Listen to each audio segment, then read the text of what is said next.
tous, on se retrouve aujourd'hui en ce mardi pour une lettre à Lucilius et cette fois-ci c'est la lettre 103.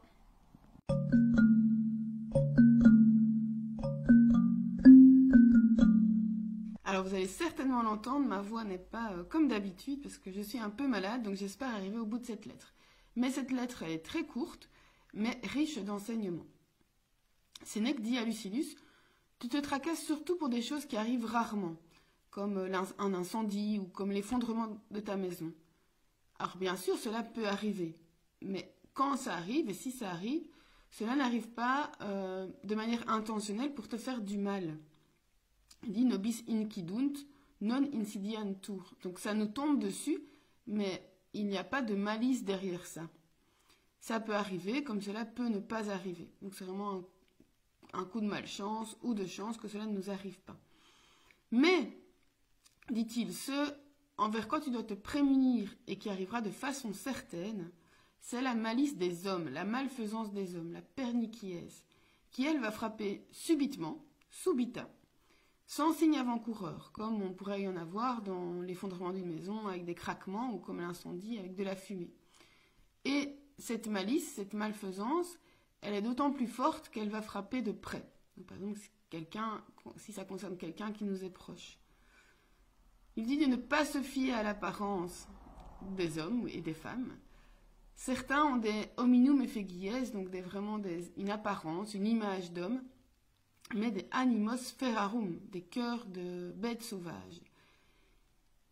Et encore, pour les bêtes sauvages, quand elles vont nous attaquer, c'est par nécessité, par faim ou par peur. Et puis, elles nous abandonnent, morts ou vifs.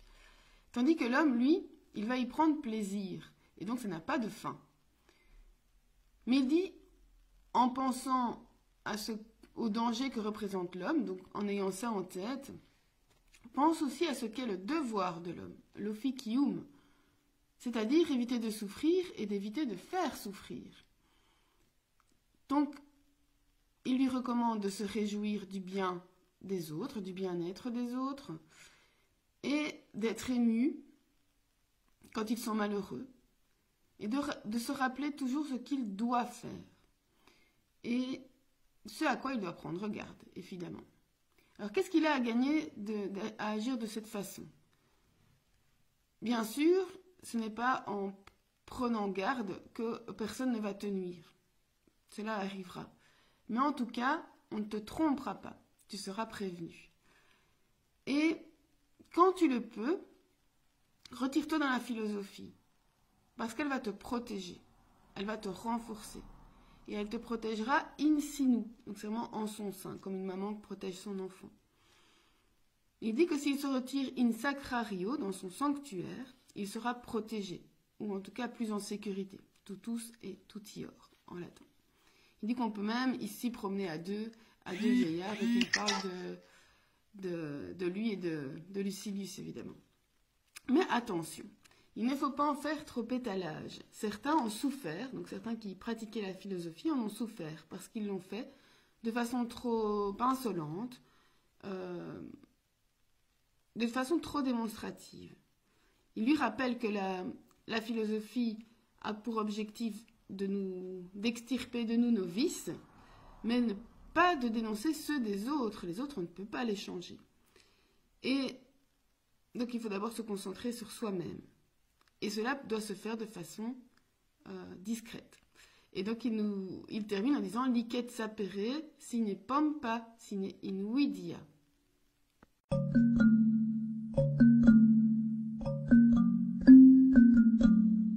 Alors, cette toute petite lettre, j'ai retenu plusieurs choses et je pense que j'aurais pu en retenir encore davantage. Mais pour une fois, je vais faire une vidéo assez courte.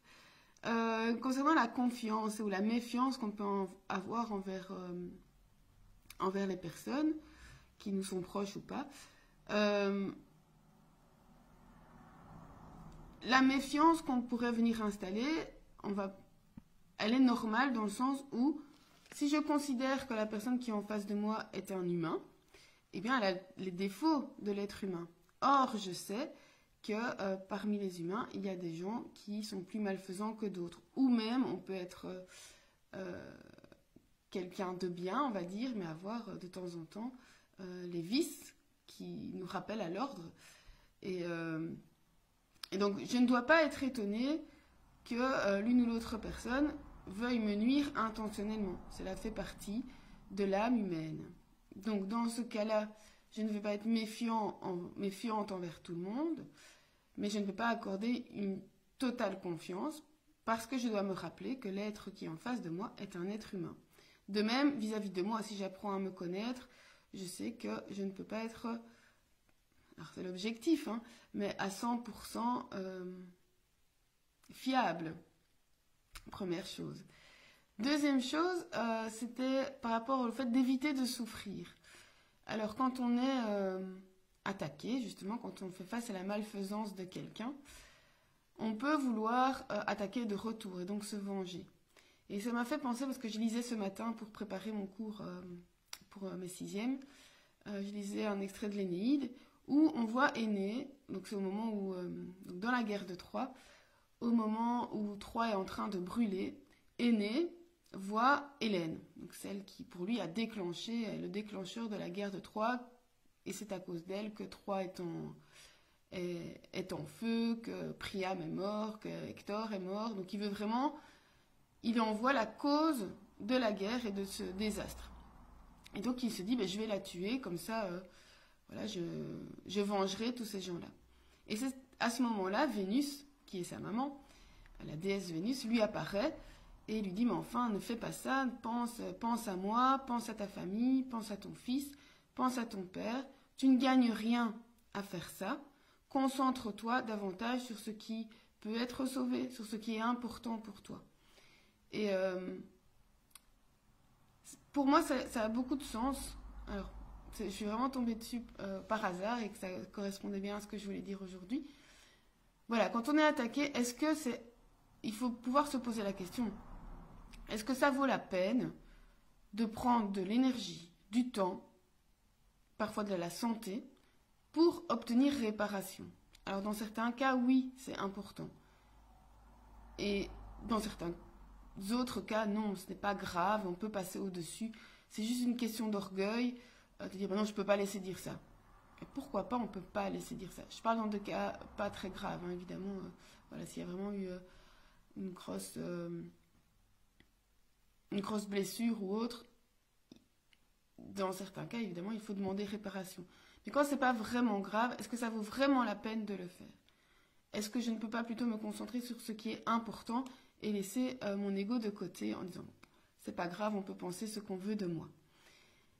Et donc il y avait éviter de souffrir et le pendant qui est éviter de faire souffrir et donc être attentif aux autres dans leur malheur évidemment, mais aussi, et ça c'est ce que j'aimais bien, on retrouve ça aussi dans le bouddhisme, c'est d'être content heureux pour les autres, quand eux-mêmes sont heureux.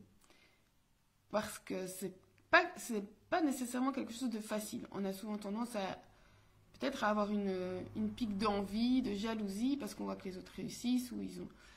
L'idée, voilà, c'est de se dire, mais non, je suis content pour cette personne-là, comme j'aimerais qu'elle puisse être contente pour moi dans ma réussite ou dans ce que j'entreprends.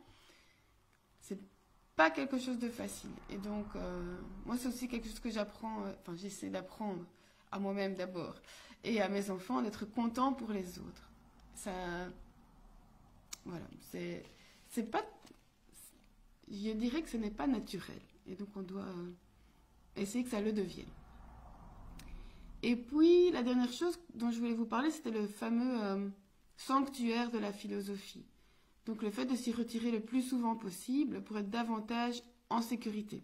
Et ça me faisait penser, justement, en cette période où on pense à renforcer notre système immunitaire pour ne pas tomber malade, surtout que l'automne est là. Ici, j'avais l'idée, dans cette citadelle, c'était un peu comme si on se ressourçait et qu'on renforçait le système immunitaire de nos pensées, de notre vie intérieure. Et donc, on peut s'y réfugier, donc en faisant de la philosophie, en lisant, en réfléchissant, et sans en faire un étalage, et sans vouloir changer les autres. Donc L'idée, c'est voilà, de travailler sur soi sans avoir un objectif qui serait de changer les autres. Ça, c'est impossible, ça ne dépend pas de nous. Et donc, c'est finalement nous seuls que nous pouvons changer nos pensées, nos comportements, nos actions. Et je me rends compte qu'ici, avec la rentrée, avec toutes les activités qui s'accumulent, je prends moins le temps de lire de la philosophie ou de penser. Bon, j'ai toujours, tous les jours, les petites phrases, les exemples qui me reviennent quand je penche un peu. Mais je pense qu'il y a toujours moyen de faire mieux. Donc voilà, je vais essayer de remettre, c'est pas que je ne le fais pas, hein, remettre ça en priorité.